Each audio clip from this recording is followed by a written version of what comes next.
Imagine the softest sheets you've ever felt. Now imagine them getting even softer over time. I'm here to tell you about Boll & Branch sheets. In a recent customer survey, 96% replied that Boll & Branch sheets get softer with every wash. They're made from the rarest organic cotton and designed to get even softer over time. Try their sheets with a 30-night guarantee plus 15% off your first order with code Odyssey. So head to BOLLandbranch.com today. Exclusions apply. See site for details.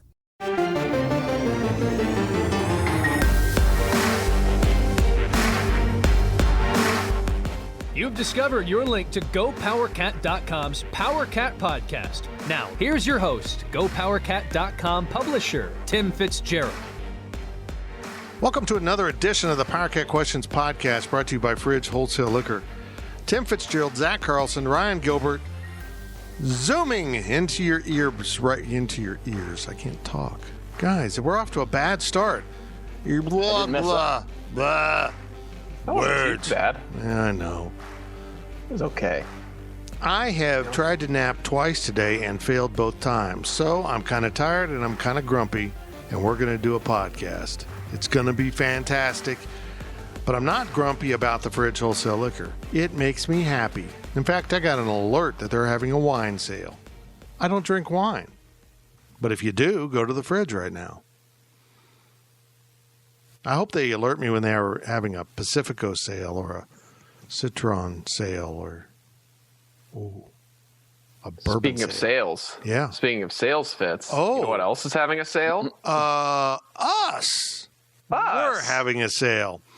Look, I'm sure the fridge sale's nice, but it's not 50% off. That's what we're doing at GoPowerCat.com right now.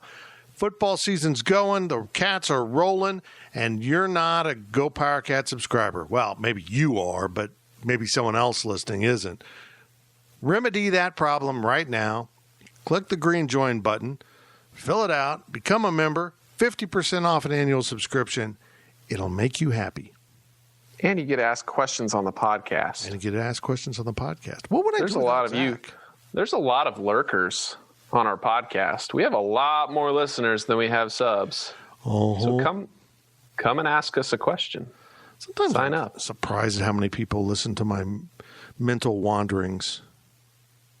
Yeah, you know, the post-game podcast has been crushing it. It's been our largest listenership this year, and all of a sudden the pregame podcast for KU shot up there. I don't know. It's hard to explain. But this one does fine. And I think it's not doing as well as it has in the past because Ryan Gilbert cusses a lot. And I think he offends people when he says bad words.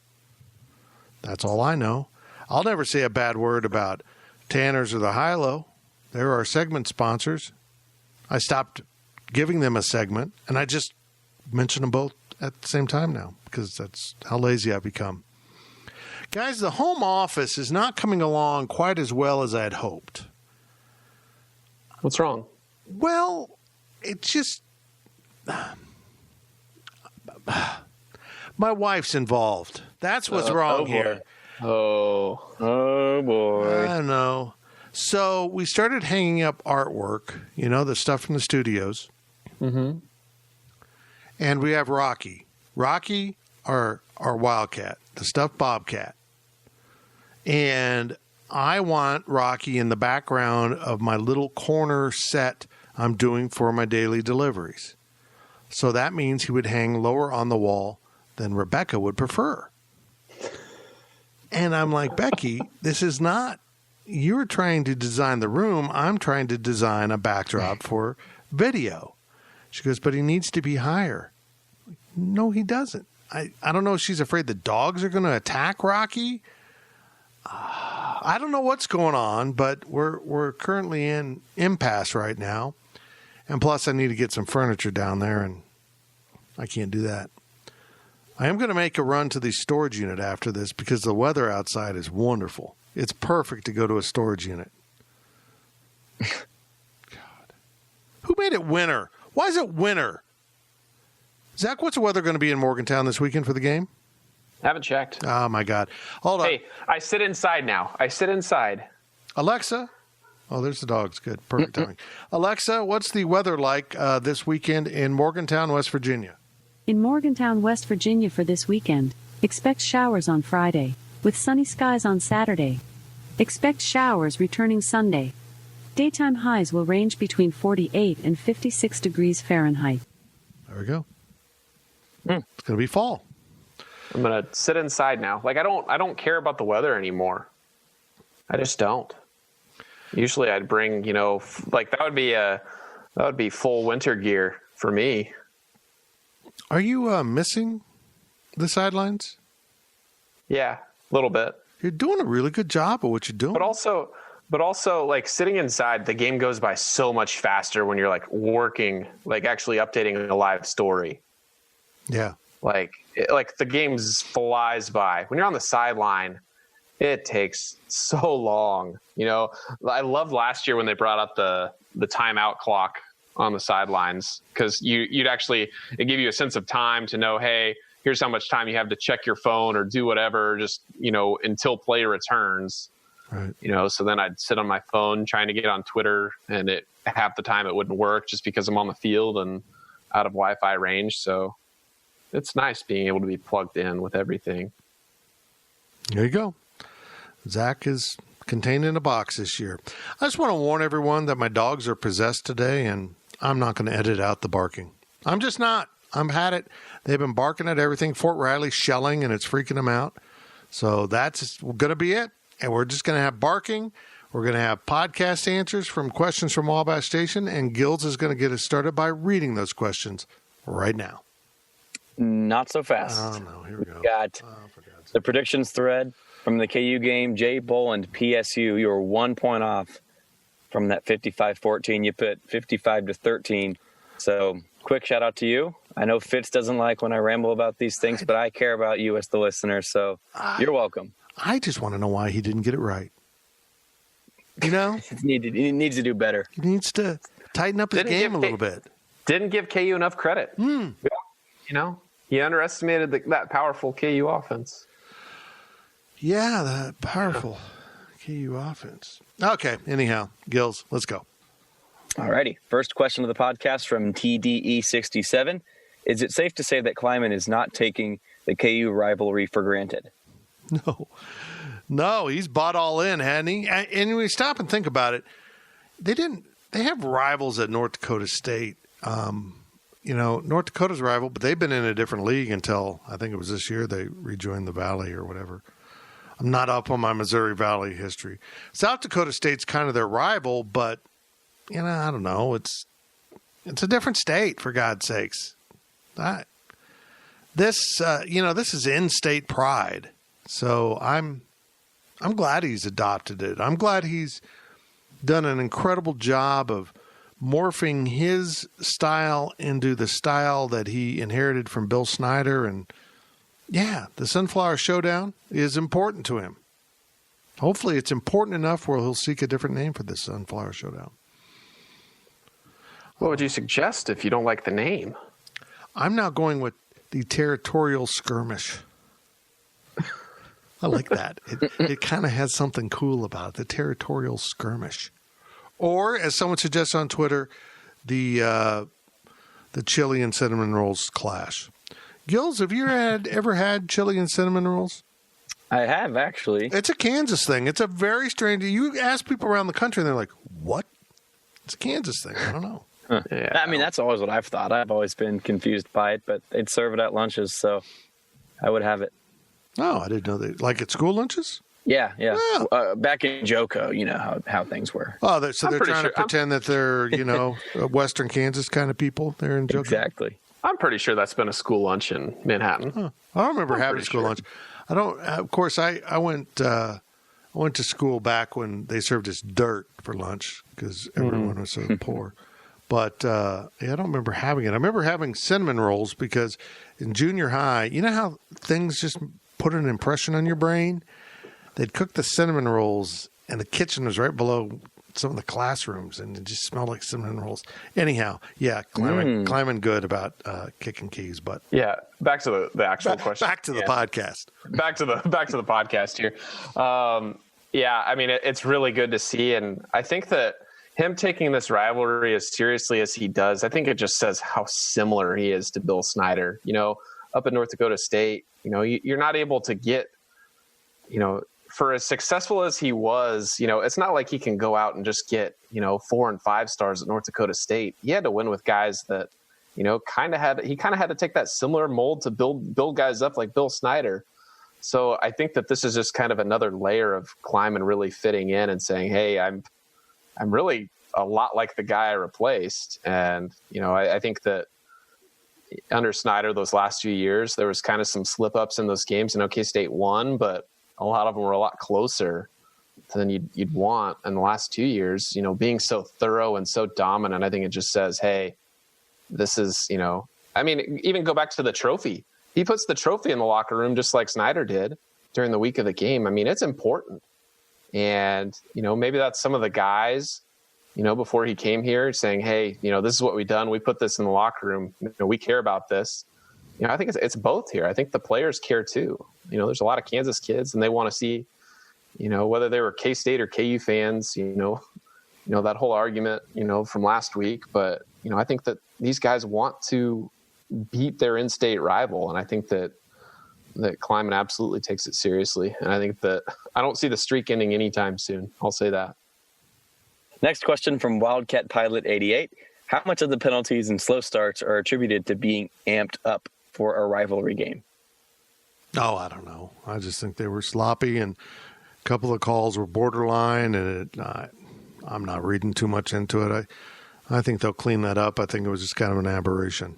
At least I hope. That was ugly. I think it's just a continuation of the penalties we've seen this whole year. This team has been heavily penalized. Lots of false starts on that offensive line. Like you mentioned, Fitz, a couple of those calls in that first quarter were borderline. They played the second and third quarter. They played penalty-free football. We need more of that.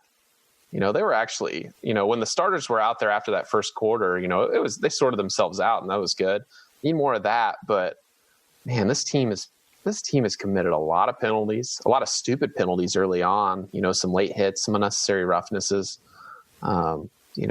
Just dumb, stupid mistakes. At least the borderline ones, like the hold and the block that Bradley Moore had, at least you can kind of attribute those to, hey, it's a football play. Yes, it's a mistake, but it's not a stupid mistake, I guess, something that's not completely, out of, in your control. But, hopefully the next week against West Virginia, I think if they can go, fewer than, 3 or 4 penalties the whole game, I think that's going to be a positive. But I think it's just this whole season has been frustrating to me with how the penalties have gone. You're coming in a lot of emotions, adrenaline for a rivalry game. That's kind of maybe to be expected when you're trying to make the big play. This is, for a lot of these guys, we'll talk about the Kansas players. They want to go out and make that play because the game, might mean a little bit more to them. So once they got that lead, got a little more comfortable out there, could calm down, that's when, obviously, like you said, Zach, the penalties kind of went away. So I think the amped upness of this team definitely attributes to the penalties for sure. I'm sorry, was that amped upness? I like it. Amped upness, you like that? I like it. Next question from Jay Boland to PSU. Who Fitz, as you know, he was the one. I'm a big fan of Jay Boland's. I just want him to really lock in on his prediction game. I'm not going to compromise on my belief that Jay Boland should be hitting the score right every week. Every week. Go ahead. Here we go. He wants to know, the stat came out that K-State had so many more players from Kansas on their roster than KU. Is this from K-State just recruiting the state more, having more success lately, or some other factor? Well, a lot of it is the previous coaching staff. David Beatty didn't really try to recruit Kansas very much. He'd go try to pick off some good kids. But if you look back through time, the number of Kansas kids that have come to K-State not on scholarship or just area kids. I always like to throw, the metro area of Kansas City into that. Well, Phillip Brooks is a perfect example. He was a walk-on, came from Lee Summit, and now he's a star. It just goes on and on and on. The difference in the game were special teams. Okay? Who was on the special teams units? A bunch of those kids. Brock Monty, Ross Elder, Ryan Hennington. Tyler Burns is now back on scholarship, but he had to walk back onto the team. He's out of Wichita. Phillip Brooks, Kansas City area. Those are the kids that beat KU. For the most part, the reason K-State blew out KU were a bunch of walk-ons from Kansas and Kansas City who take special teams extremely serious. And, if you're not recruiting from home, if you're not the program that the kids grew up wanting to go to, you're in big trouble. KU's in big trouble. K-State's getting not all of them. They certainly need to lock down the borders better, but that'll come. But they are getting a lot of borderline kids who can play at this level once they mature into it. And it's making a big difference between these two programs. It's shameful that KU doesn't care more about Kansas kids. Sammy Wheeler is another name you could throw in there. Someone who, that game meant a lot to him, being from KC.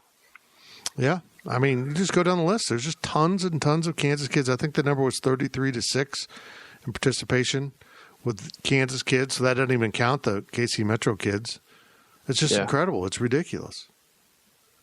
You got to remember, though, a lot of those kids, they're older. They've played under Snyder. They were Snyder guys. It'll be interesting to see how much Chris Kleiman puts an emphasis on getting these Kansas kids. I think he will. I think that K-State, I really think that K-State's going to compete a lot better with those top tier kids, those top 10 kids that, they go to Iowa State or they go to Ohio State, the Turner Corcorans, the Kai Thomases, the guys that are truly top 10 in the state, that they might have given K-State a little bit of a look, but I think that now under Kleiman, I think that K-State's going to be a lot more competitive with those types of kids. Absolutely. So hopefully they improve there, but also they keep up, having that walk-on tradition, having, just going out in your state and finding the guys that, you can play at the Power 5 level. You need to be on a team. And why not our team? Yeah. I agree. There we go. Next question from Exhausted Nihilist. True or false, blocking punts is a rookie move? Why block them when you can return them for glorious touchdowns? Well, it's kind of funny is blocking punts got really difficult when they went to the 3-man wedge. Yeah. And now K-State's making it look easy. I think they've cracked the code. I think Stanton Weber got the code and solved it because he started blocking punts. Now people are paranoid about that. Okay, we'll just go return them now. It's incredible. What they're doing right now is incredible. It's the special teams right now are as good or better than they ever have been. Think about that statement. It's crazy to think about. Yeah. They really are as good or better than they've ever been. And it's crazy to see that, they go however many straight games they went blocking a punt. They don't block one this time, but they take 2 back. It's crazy to see them have so much success on special teams. And I think it'd be interesting to see at what point did teams just say, we're better off going for it on 4th down based on the field position.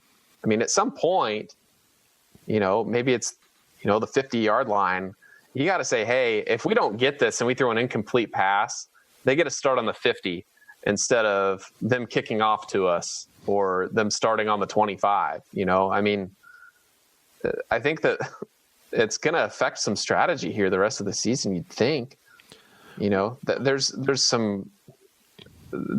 you got to think about what you want to do with the football on 4th down if you're an opponent, with how dangerous Brooks is and how dangerous, them being able to block a punt is, because they're not afraid to go for it. One of the things that happens when you start getting returns, and we saw it in the KU game, is the punters try to kick it out of bounds, which needs to be practiced. And the thing about it is, if your coverage team knows that the punter is kicking it out of bounds, they're probably not covering with the same amount of gusto as you would if you know they've got a return on. And instead of kicking it out of bounds, the second one, he kicked it right down the middle of the field, low and straight to Phillip Brooks, and he was gone again. That's what happens. It happened back in the day to Mac Brown. He thought his punter was going to kick it out of bounds. Everyone thought his punter was kicking out of bounds, and instead he kicked it right down the middle of the field by accident. Shanked it down the middle of the field, essentially, and there goes a return. It's not easy to get around this, as you would think, unless you're absolutely going to do what Zach said. Just surrender the ball at the point of the line of scrimmage, or just kick it out of bounds so blatantly you're getting 10, 15, maybe 20-yard punts. I think the best way to combat it, if you're an opponent, is have your third-string quarterback, a 17-year-old, Daniels. He had the best punt of the game for KU. So, I mean, what else can you do? So that was impressive. It was. That's really not a bad plan at all. Just pooch punt that thing down there, and we solved it. We solved it. That's it. Hope nobody's listening to this podcast from West Virginia. Whew. Next question from Email Wildcat 82. Please explain why I have such a calm, confident feeling about our freshman QB. How cool is it that Will Howard will still be a freshman next year? That's because he's cool and calm. He just doesn't look like he gets rattled. I'm just so impressed by him. More his demeanor than his play. He was pretty good in the third quarter. The whole offense, not just him, was really struggling in that first half, but he's a keeper. I think he's going to take the program places over the course of his career, or if someone can beat him out, then that says something about that person. But let's see how much better he gets this year. Let's see how he does at West Virginia, and then he's got Oklahoma State. And those are back-to-back pretty darn good defenses, and we'll see how he pans out over these next couple games. And if K-State can get wins, I might nominate him for president. That's how far I'm going to go. I'm going to write him in. If he wins on Saturday, I'll write in Will Howard, even though he's not old enough to serve. I think he'd be a very good president. Well, and then the paper will call you out. They'll say all the write-in votes in Riley County, so we'll know it was you. Dang it! Or maybe I'll do it, and then I'll claim it was you. Oh, frame. Then I just announce myself. So now you know that plan. Oh, maybe Gills will get us here. He's going back to the Joko to vote. Oh, did you write in? I mean, did you get a? Are you going back? You're not going to vote, are you? You are correct. Hopefully nobody hates me. Oh, man. I hope you like living in me. Cuba. Go ahead and move. Have you guys voted yet? Nope. I just got to say this. I don't understand why people are standing in line for 5 hours to vote early. If I roll up and the line's down the block, I'm not stopping to vote early. I'll come back tomorrow or the day after.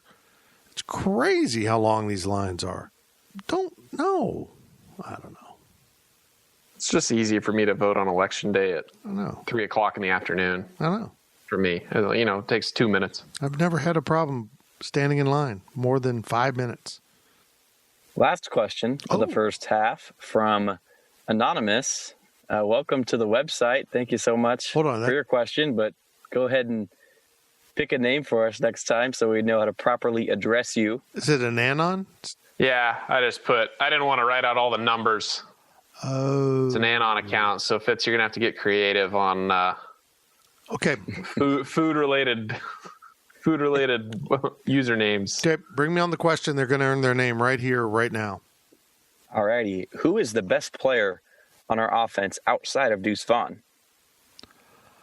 Briley Moore, I think. I don't know. Maybe you can argue Noah Johnson. Although he got beat pretty bad on a block. Yeah. I'd go with Briley. Yeah. I think Briley's big time. Plus, It's got to be Taylor Bratt just named his son Briley. What's that say? Briley. Yeah, Bratt. I think it's probably more hands down. Until Will Howard, I don't want to discount Will Howard. I think he's good, but he needs some more experience. Maybe by the end of the year, Will Howard could be, the best player outside of Deuce Vaughn. But right now, Briley Moore's the staple pass catcher, I guess, as far as someone that is technically playing a position that regularly catches passes outside of blocking. But Deuce Vaughn, also a pass catcher, but not a wide receiver. So maybe, until Will Howard gets better it's not going to be a wide receiver because he's going to need a wide receiver to get better too. So I think it's Bradley Moore, until somebody steps up. At this point in time, I'm with you guys. It's Bradley Moore, but Howard as well as Malik Knowles, we saw what they tried to do with him last year. I know he hasn't performed well at all this year, but he's got a high ceiling. If he can get, things coming together, then there's a chance that one of, either Howard or Knowles could emerge as the best player. But right now it's got to be Mr. Bradley Moore. Zach, I'm not finding this question in the questions thread. Did you make this question up? I did not make this up. Halfway down the first page, I think. Well, I still don't see it. Am I going right past it? Because I just wanted to say we appreciate that question from Zero Cat. But I'm not sure Zero Cat's available. I was going to go check, but I know I can't find this person at all. I think Zach made it up.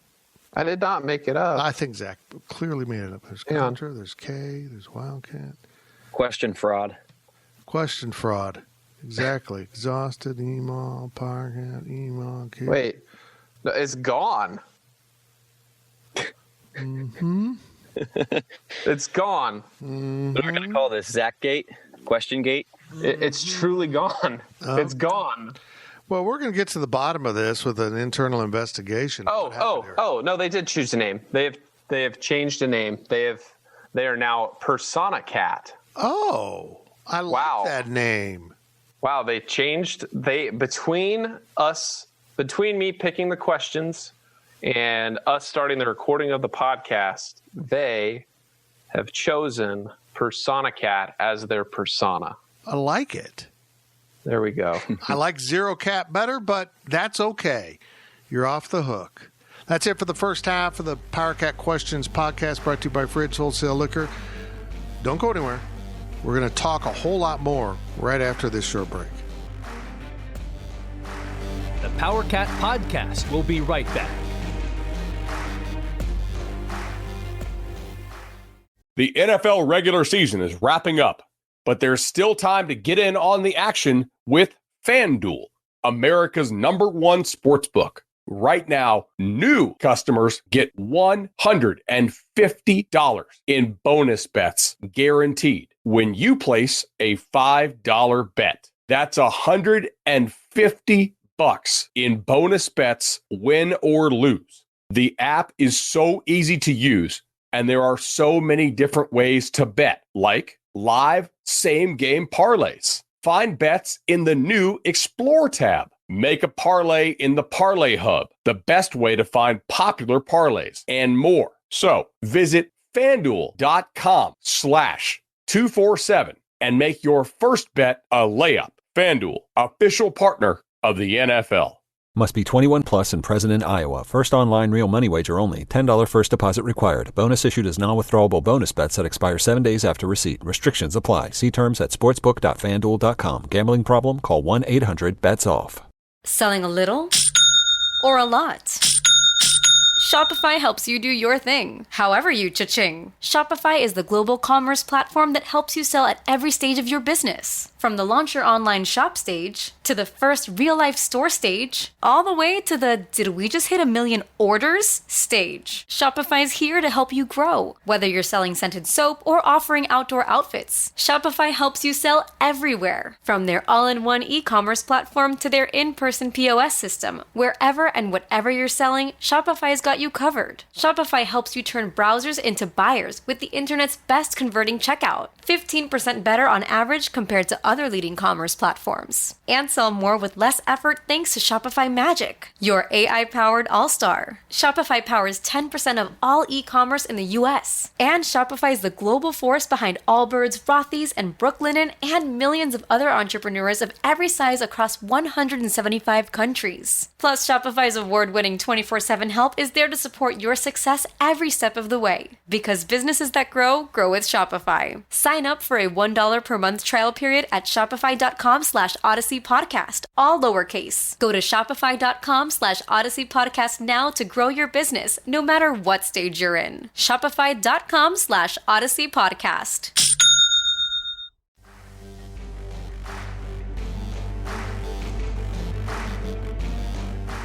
We now send it back to the PowerCat Podcast. Welcome back to the Power Cat Questions podcast, brought to you by Fridge Wholesale Liquor. Our segment sponsors are Tanner's and the High-Low. Make sure you support all those businesses, all Manhattan businesses when you come to town, but make sure you stop into the Fridge and Tanner's and High-Low. Put them on your list of places that you'd like to visit when you're visiting town. Very important to us, very important to them, and I salute all the small businesses here in town that are fighting tooth and nail to stay in business during these times. It's not easy out there, and I appreciate their support of us. Guys, I want people to subscribe to the Power Cat podcast. Is there a way I can force them to do it, like trick them? Like the voter fraud alternative, but about the podcast? Like, here, you check this box right here and you get $1 million from a Nigerian prince, but instead you're actually getting the Power Cat podcast.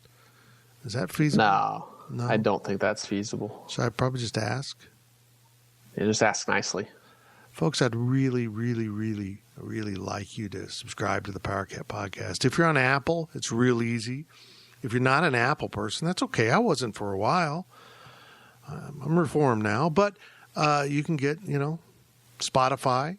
That's Zach's favorite. Or you can go to something like Stitcher, which hardly anyone does anymore. Podbean. I don't know what else. Anyhow, subscribe. It's free. Get the podcast to your devices every day because they're coming every day. And then while you're subscribing to stuff, go ahead and grab 50% off a Go Power Cat subscription. Just do it. Don't think about it. Don't ask the wife. No. Or don't ask the husband if you're the wife.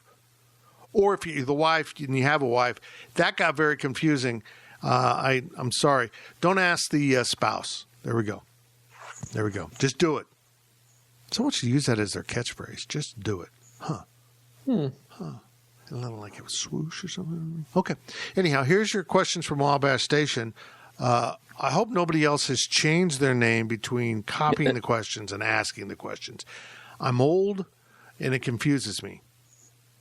Gills, take over. First question of the second half from E. Marika.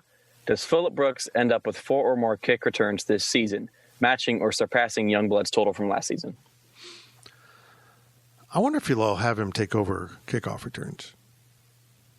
Now, be out there. Anyhow. Who's currently out there? Knowles. Is he not? I know Knowles is out there. I think they're both out there, right? Yeah, but there's a primary returner, and I think it's Knowles. Okay. Like the other guy. They put the primary guy where it's being kicked. Anyhow, I would say no, because kickoffs are hard to keep away from someone. Punts are easier. I mean, punts, you can kick it out of bounds. Punts, you can kick it away.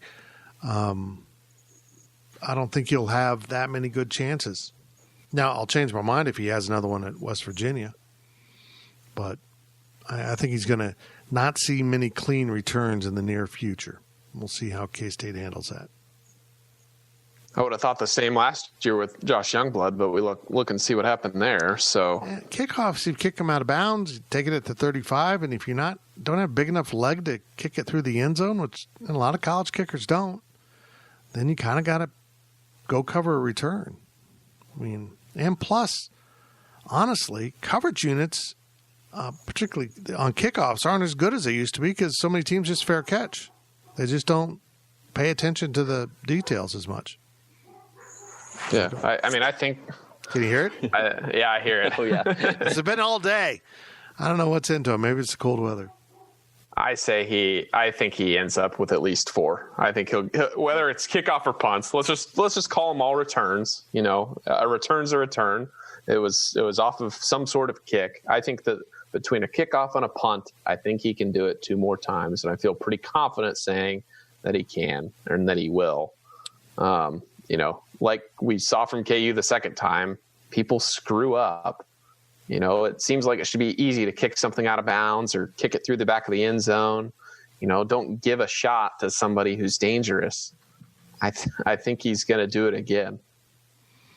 We stopped this podcast for a very important announcement.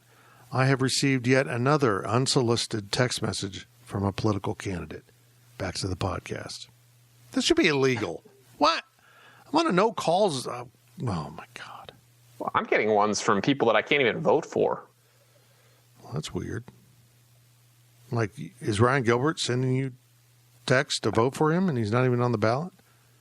I mean, I'm getting texts from people that reside in Ryan Gilbert's jurisdiction. Oh, boy. You guys are on to me. For that congressional race, yeah. Okay. I don't even know what congressional race it is, but geez. Like you can't even text them saying, "Hey, I don't live, like I can't vote for this guy. I'm outside of his district." No, you can only send unsubscribe, but then they'll just use a different phone number, and it doesn't matter. Very dirty. Hate it. Yep. Speaking of dirty, back to Gills. Well, how many is he at 2 right now? Does he have any more than that? Mm-hmm. Okay, that's tough. That's very tough. I'll take the under. Yeah, people are going to be real careful with him, and we only have 10 games this season. Guys, the season's half over. It's so weird. So weird. Next question from Adam K63. Do you believe that Klanderman has gained more confidence in calling the defense as the season has progressed? Well, I have no doubt. I mean, he may not admit it, but I asked him kind of about that a couple weeks ago, and he gave me a good answer, but you're not going to admit, yeah, I was really nervous and we lost the game. So I just think there's no way any job that you do, anything, when it's new and then a month later, you know what the hell's going on, a lot better. I still don't know what's going on with this job, but I imagine at some point I'll get used to this job and figure it out. It's only been 20 plus years. See, I think for Klanderman coming in, he had the experience of Justin Hughes coming back along with Elijah Sullivan together, a couple old guys, that, good, middle pieces of that defense that can kind of, be the glue for everything. Plus throw in Wyatt Hubert, you have 3 solid guys to kind of build off of. You have that bad first game, but, there's a lot of, pieces that were out for, COVID, quarantine, injury, whatever it is. There's been a lot of moving pieces in the secondary so far with injuries. But K-State still found a way to find guys to, that come out and perform. So, whether, Joe Klanderman's the coordinator or not, you got to love and have some confidence in the group that you have, that you can call on pretty much anybody and the quality isn't going to change much.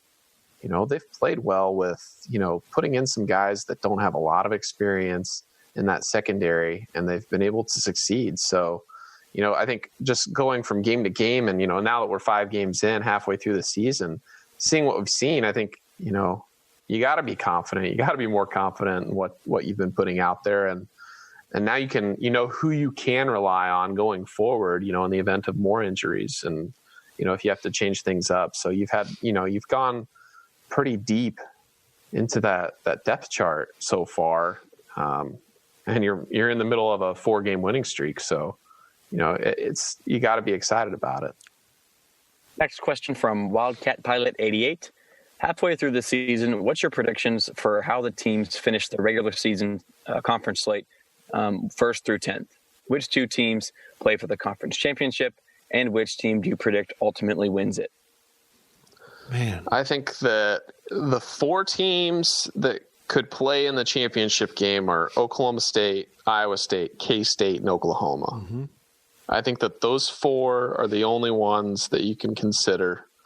And I think Oklahoma will probably be a 2-loss team. Well, so if K-State, they already are. That's what I mean. Yeah. I don't think they are going to lose. Okay, so they're not Oklahoma going to become State. a 3-loss team. Right. So I think that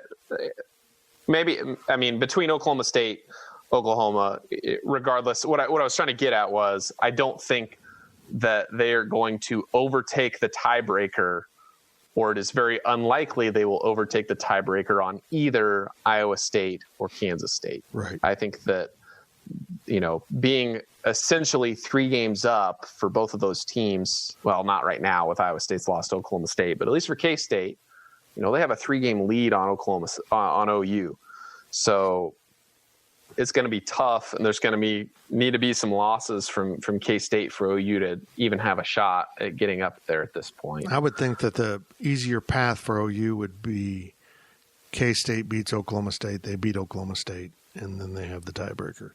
Yeah, I mean, for OU, I think OU has to cheer for K-State to be the 1 seed and be the quote-unquote conference champion before a championship game. Right. If OU wants to get into the game. So I don't know if that's going to happen. I think Oklahoma State's still in the driver's seat at this point until after the Oklahoma State K-State game. It's going to be tough to see. After that, if K-State and Iowa State both lose to Oklahoma State, it's clear that OSU is the favorite, and both Iowa State and K-State need to cheer for OSU to just win out. Somebody needs to be 9-0 for, between one of those teams. But yeah, you throw in OU, if OU can beat Oklahoma State, it gets kind of dicey there. But I think those are your top 4 teams. KU is going to be last. Texas Tech's probably going to be 9th. West Virginia, Texas, Baylor are probably going to be 6th, 7th, and 8th. Yep. Maybe TCU in there. Yeah, this Baylor TCU game is kind of big. Yeah, this weekend. I want to see them and be able to compare the two. And I don't know who would I leave out for 5th. Am I missing a team for 5th? You are. I am. I don't know. I already said Texas, TCU, Baylor, Texas Tech. Maybe I did miss one of those. Well, I put West Virginia in the 6th through 8th. Yep. I don't know. It doesn't really matter. I think that you're going to see some interchanging between those teams, but I mean, I think your top 4 are pretty set in stone at this point, and I feel pretty confident about who those might be. I'll challenge you on that. I think Texas has at least a chance, as much as I hate to say that. They still got K-State, Oklahoma State, and Iowa State left on the board. So they had a pretty convincing win over Baylor. I know Baylor's a bottom half team. We learned that on Saturday, but they've got a chance to compete. I'm not saying they're going to win those games, but you've got the 3, as of now, kind of the 3 best teams still up on your plate. So I don't want to say they're a good team, but I think they kind of proved a point that they had a close game against Oklahoma, had a bye week, came back, and then pretty much handled Baylor. So I think it's kind of the top half. Texas is kind of in there, and then the bottom half is the other 5 teams that you mentioned. I think TCU is leading that group, but after that, the Big 12 is kind of down this year. I think we learned Baylor, West Virginia, Texas Tech, these teams are really not that good. I thought we had, there was a chance they could compete, but, I think there's kind of tier 1 Oklahoma State, tier 2, you got K-State and Iowa State sitting there, and then you've got tier 3 with Oklahoma and Texas, pardon me. So, I don't think Texas is going to do it, but I think we shouldn't just overlook them, because that's a team that could beat Kansas State, and that's a team that could get a crazy miraculous win. I know ESPN's matchup predictor actually has Texas beating Oklahoma State on Saturday, which is ridiculous, but maybe that computer system sees something that we don't. So we'll see what happens. I think Oklahoma State's running away with this conference, no doubt about it. They're number 1, and they're a lot better in pretty much all phases of the game. Maybe not special teams than Iowa State and Kansas State, but I think it's Oklahoma State. They're going to be first. They're going to be in the conference title game, and they're going to be ultimately champions when it's all said and done. But Texas is not a team who I anticipate to win those games against the top 3 teams, but they've got a chance. I wouldn't write them off just quite yet. See, just like we talked about with OU, they've already lost 2 games. They have an easy season, or easy rest of the season, really, at least on paper, as far as schedule goes and strength of schedule goes. But Texas, they've already lost to OU, and they're already equal to OU's record. They're going to have to jump over OU. I mean, yes, maybe mathematically Texas still has a chance, but they still got to play K-State, Oklahoma State, Iowa State. They have a tough schedule. Yeah, those are tough games, but to the rest of the guys, Oklahoma, tiebreakers don't look good for them right now, because they've already lost to K-State and Iowa State. So Texas does have it in their hands. I'm not saying they're going to do it, but I think if you're not looking at who's left on the schedule as far as a good or a bad team goes, but as far as just how the numbers work out, I would think that Texas has a better chance to make the title game just based off of how the tiebreakers still work, not assuming anything about how good or bad their opponents are in regards to Texas, Oklahoma. It's a great point. I guess. I mean, Oklahoma's already lost the tiebreaker to two of the three teams in that trio, and Texas hasn't played them, so they can get on top of that tiebreaker. For example, if they come into Manhattan to close the season and win the game and give K-State a second loss, they own the tiebreaker over K-State if they've gone unbeaten. So, I don't think they will, but I get your point. I think it's going to be tough. I think it's going to be tough. And like we've talked about in the past, that K-State-Texas game in December, I don't think anybody feels comfortable saying that Texas is going to come in and win that. Warm weather teams don't do well in November or December in Manhattan or even Ames. I don't know when or where that Texas-Iowa State game is going to be, but I just think I think Texas' schedule is too hard, and the number of losses they've already had, just the fact that it really isn't in their hands at this point. They do need help to get there, and they're going to need more help than, the fact that they've already lost the tiebreaker to OU. I think they're going to need some more help than what is in their control at this point, and that's why I feel comfortable counting them out. Next question from I Like Pickles Cat. What are your thoughts on this basketball schedule and a couple of expectations for the season? I don't have any expectations for the season. I'm just going to be really honest. This team's not going to be good, but it's going to be young. And I just want to see signs of progress as the season goes on. I want to see signs of hope that there's some playmakers on there. So, somebody that can be a star or two. The schedule's bad. But I don't know what else you're going to get from the schedule this year. I mean, we're not even going to be in the conversation. We're not going to be having conversations on this podcast about being on the bubble. I don't see any way K-State's ever going to be in consideration for the NCAA tournament this year.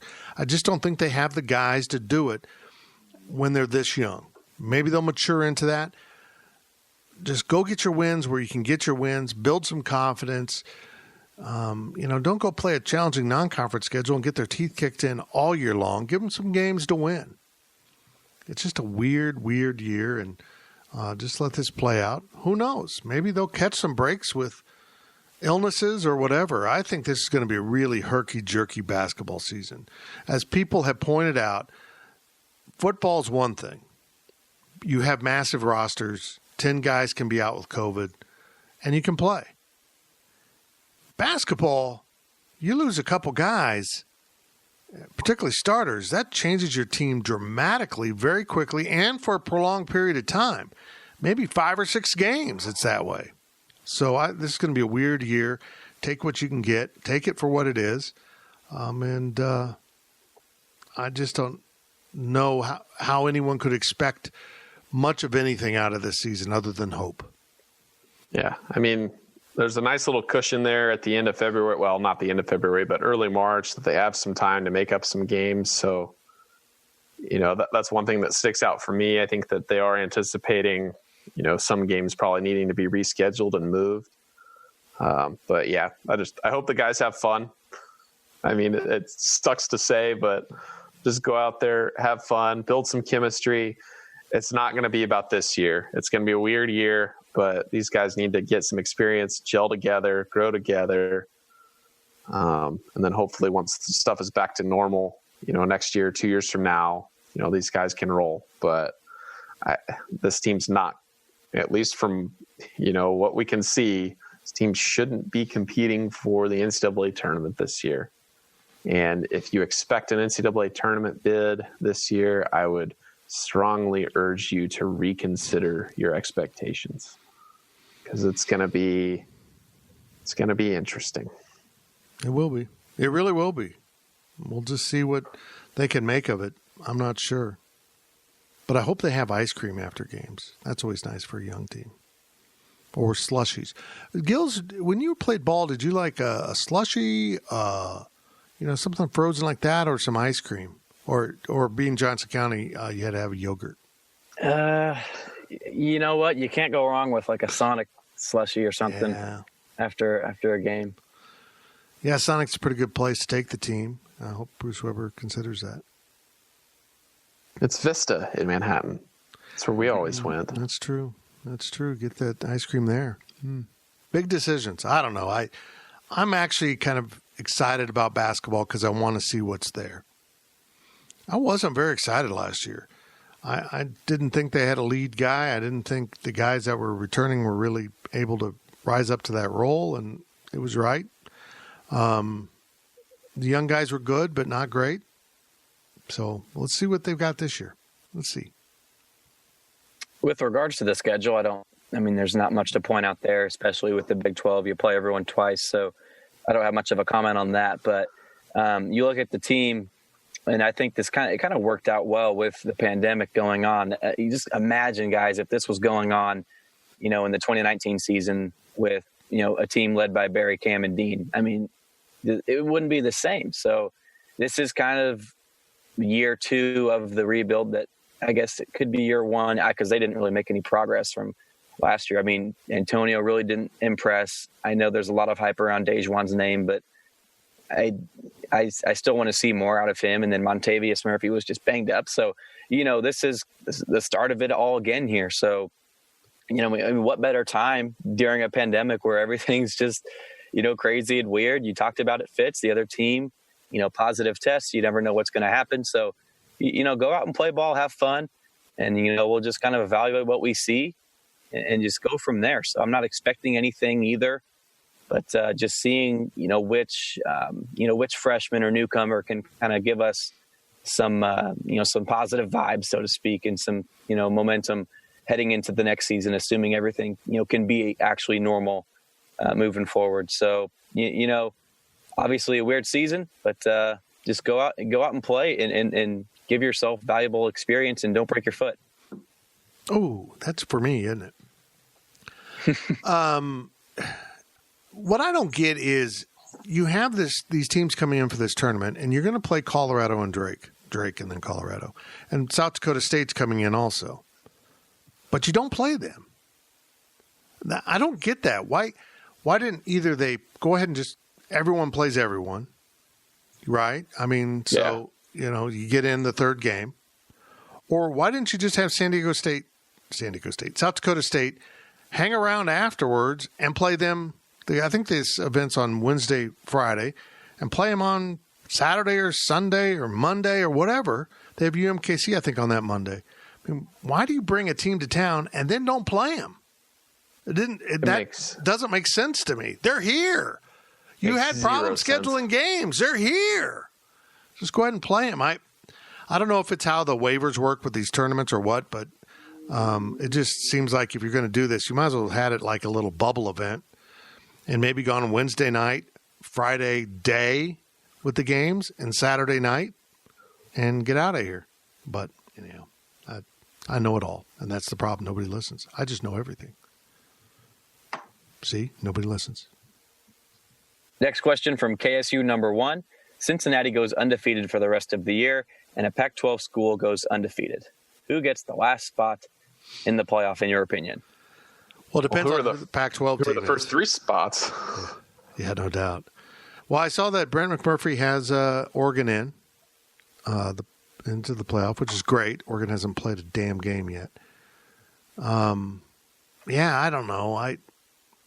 That's what I want to happen. I want Cincinnati to go unbeaten. I want a little chaos in my life here. Let's get a bunch of teams unbeaten. Maybe Oklahoma State's unbeaten. They try to leave out Oklahoma State. I don't know. Teams aren't going to be unbeaten. You've got to be extremely well coached and talented to get through this season and deep. Alabama might do that. Ohio State might do that. Clemson might do that. But I don't know that anyone else is going to pull off that feat. It's a weird year. Wisconsin's supposed to be pretty good. They may not even play Nebraska this weekend. Or if they do, they'll be on their 3rd or 4th string quarterback because of COVID. It's a weird year. And I just kind of laugh when they're putting these teams in without playing. It's like, what? Do you think they're not going to suffer the chaos that everyone else is going through? Yeah, of course they are. Particularly these teams. What happens if Oregon goes undefeated but doesn't play 2 of their games, so they're 5-0? What do you do with them? Surely you don't put them in the playoff. No, you can't. I think what should have happened, early on, I think the college football playoff should have come out and said, if you do not play X amount of games, you are not championship eligible in a discussion, whether that's 8 games, whatever. They should have came out and said, hey, this is the bare minimum that you have to do if you want to be in even consideration. Not that we're going to put you in, just to be considered. And I think the fact that the Big Ten and the Pac-12 are probably not going to get to, the Pac-12 is what, 7 games? Is the Big Ten 8 games? I don't know how many games the Big Ten's playing. I think 8, yeah. I mean, there needs to be a minimum number of games here. And I think that the Big 12, the ACC and the SEC, and even the American here, and if you want to say Sunbelt, whoever started by the end of September, those should be your championship eligible teams. Look at BYU. They're undefeated. Mm-hmm. Why not them? They're independent. Notre Dame's independent, but they're technically an ACC school this year. I'd love it. I'd love to have like 7 unbeaten teams. Figure it out. There's no way, absolutely no way that a 5-0 Oregon team or whoever they are, it doesn't matter who they are, a 5-0 team compared to a 9-1 team should not get in to the playoff. Easiest way not to lose is not to play. So if you can't play your games, I don't see how you can claim that you're a great team. Yeah. I mean, I part of me wishes the committee would be coming out right now with rankings, right now or next week, say, hey, this is our championship rankings, and guess what? Michigan's played 1 game. Have they? And Ohio State's played 1 game. Do they pass the eye test? No, you can't pass the eye test with 1 game. You kidding me? Penn State just lost to Indiana too. There's going to be so much chaos, I think, this late in the Big Ten, that even if you do consider, an 8-game season, a full season for the playoff, if Ohio State loses a game and they're 7-1, that's going to be tough to try putting them in against a team that's 9-1 or even, 10-0, whoever's undefeated. I agree. You know what your catchphrase should be? Tough. Your catchphrase should be, come on, man. That could be a new catchphrase. I don't think anyone else has used it. Come on, man. I don't know between Cincinnati or whoever the Pac-12 school is. Yeah, you go with Cincinnati because they played their full season. They had a more complete body of work. You don't just get a complete half of your assignment for homework and turn it in and say, hey, I got all the ones I got right? I just didn't answer half the I didn't answer all of them, but I got the ones I know right. So I went undefeated. That's a perfect. No, it's not. I would just love to see neither the Big Ten or the Pac-12 get in, just for the fact that they tried to, be the conferences. I guess because the Pac-12 was following the Big Ten. So, to be the conferences that tried to lead the pack and then they ended up being wrong. And they just wanted to be the first person to do what everyone else did. And then they were wrong, clearly wrong. And I would just love to, I know I'm kind of mean for, saying this, but see them, suffer for that mistake they made, and I agree with you totally, Zach, that, you don't play all the games, and why are you going to punish K-State? If they run the table, they go 9-0 and they, play a non-con game that if, Ohio State goes undefeated, they didn't even do that at all. So, I will hate to see it if any team from the Big Ten or the Pac-12 gets in. I get it. Ohio State's probably better than any team in the Big 12. I fully get that. It's really frustrating to see. It's been, a month and a half until they finally started playing football where we were, the Big 12 was busting their tails off week in and week out. So yeah, we'll see what happens. But when do the rankings even come out? Do you know? I have no idea. I don't even know. It might be. I think they might have delayed it even until December. Gotcha. Well, we'll find out. They might let the Big Ten actually play some games here, but at some point, the Big Ten's going to get punished, or they better get punished for waiting this long, because once they're canceling games, they didn't build in enough of a cushion for them to complete games that they need to reschedule. So essentially, I mean, if Wisconsin, Nebraska gets called off, sorry, tough luck. You don't get a play. You did it to yourselves. That's I think the Big 12 did a good job with basketball. You've got 2 weeks, I think, after conference play before you head off to Kansas City. I mean, I think that's a really good number. I know some people said it should be that long, but when you think about, what can happen if there is any little outbreak, in basketball, you've got 2 games per week. So if something like that does happen, then boom, you are, like you said, Fitz, that's 4 or 5 games wiped off the schedule. So the Big 12 has done well, not only with football, and I know you guys are, Fitz, you're not a fan of how they handled things, but things have gone well here with football. And I think they did a good job with that basketball, like we were talking about, that schedule as well. What I'm hopeful for on the basketball schedule is that if there is a team that is completely toast, or if there's 2 teams that are toast for 2 weeks, the teams that they would have been playing, they just need to play.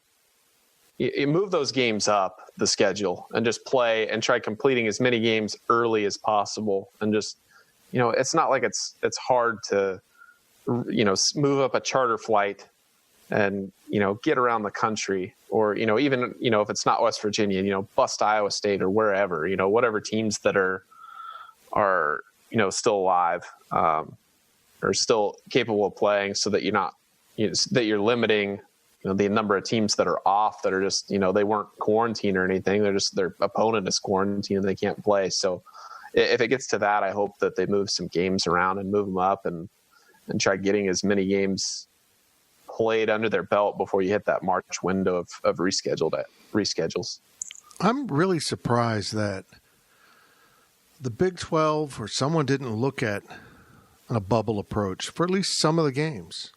Let's make sure we get in X number of games, and we're all going to Kansas City for 2 weeks. Guys will have to do remote classes, and we're going to get in 6 of our 18 games right there. I'm just really surprised they're not doing some of that. I think there's non-conference bubbles out there where they're going to, go to a place and play a bunch of non-conference games. But or another solution to that would be at the end of the end of February. I think February 27th was the last scheduled game.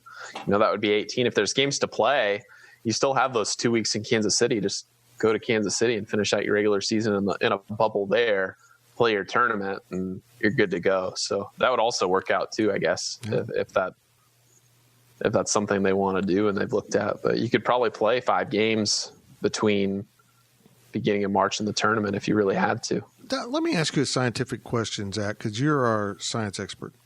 Thank you. Yeah. Is the KC Power and Light KC Live district considered part of a bubble? It's kind of got that cover over the top. So if I go there, am I protected from COVID? No. Okay. You are not protected from COVID, but I don't understand bubbles at all. It does have a kind of a bubble feel.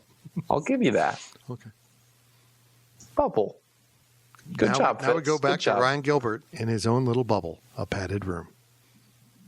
One more little bubble I was reading up on was it's basically you have like a back-to-back game. It's you probably wouldn't play it the same day, but maybe you play it a day later or 2 days later.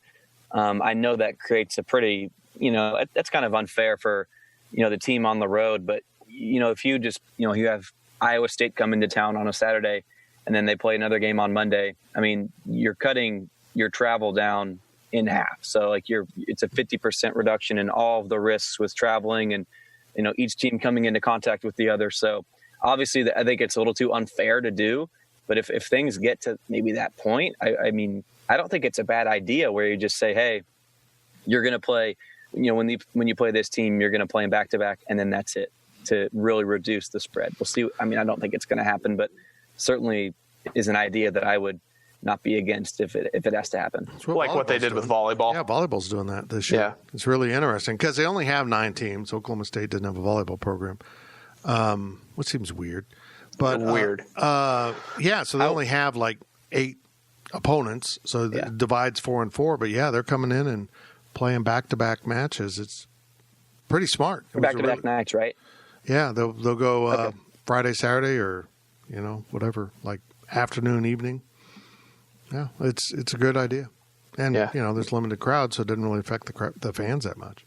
But I don't think it's a bad idea, Gils. Just pull them out of a hat, decide who's playing where. It makes it tough on you, but if if the crowds are limited, it really does water down the home court advantage. I mean, it sucks that Allen Fieldhouse is going to have 1,500 fans. I'm sorry if that offends K-Staters, but that is a cool venue.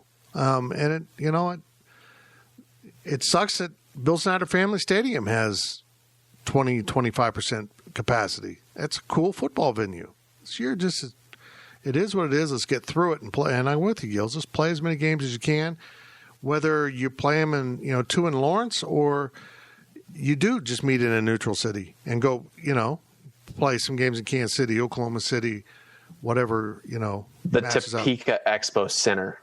What does it matter? Showdown. What does it matter? It really doesn't matter. If you don't have a big crowd. Literally, it doesn't matter.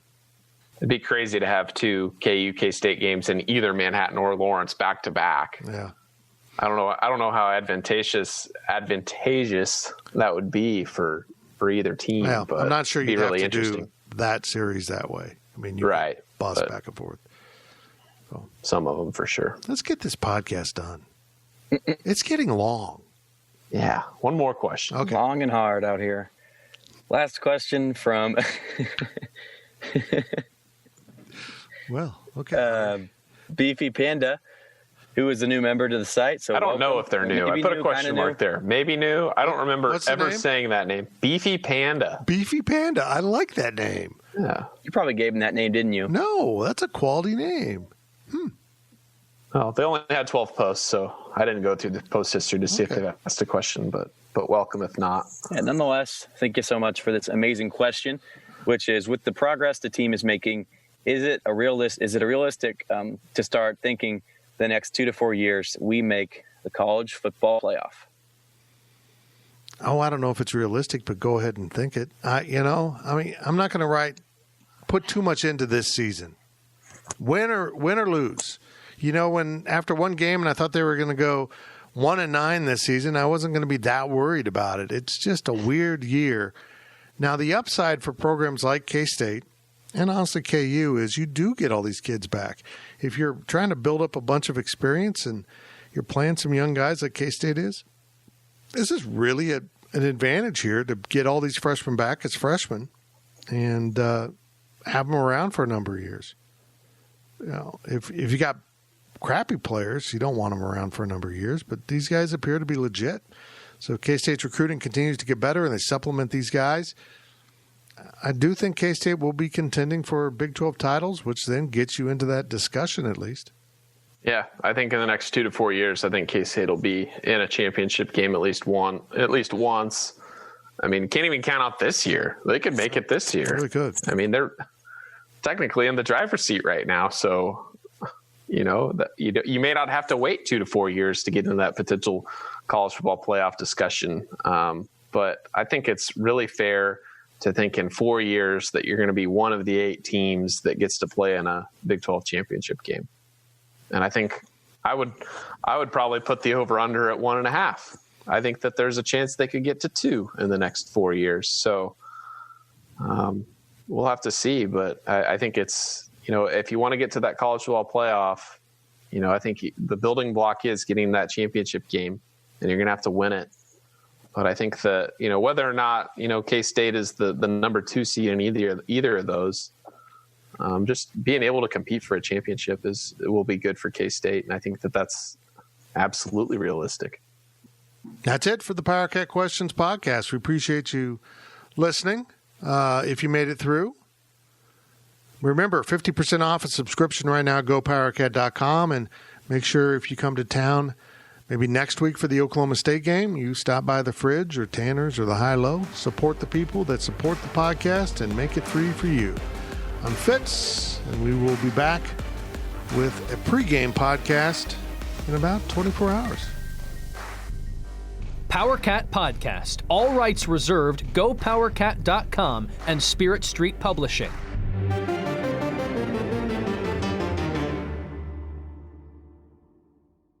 With BlueLink Plus, you can access your Hyundai Tucson Limited remotely. Doors unlocked, temperature set, lost car found. There it is. Get complimentary class-leading BlueLink Plus. Call 562-314-4603 for complete details.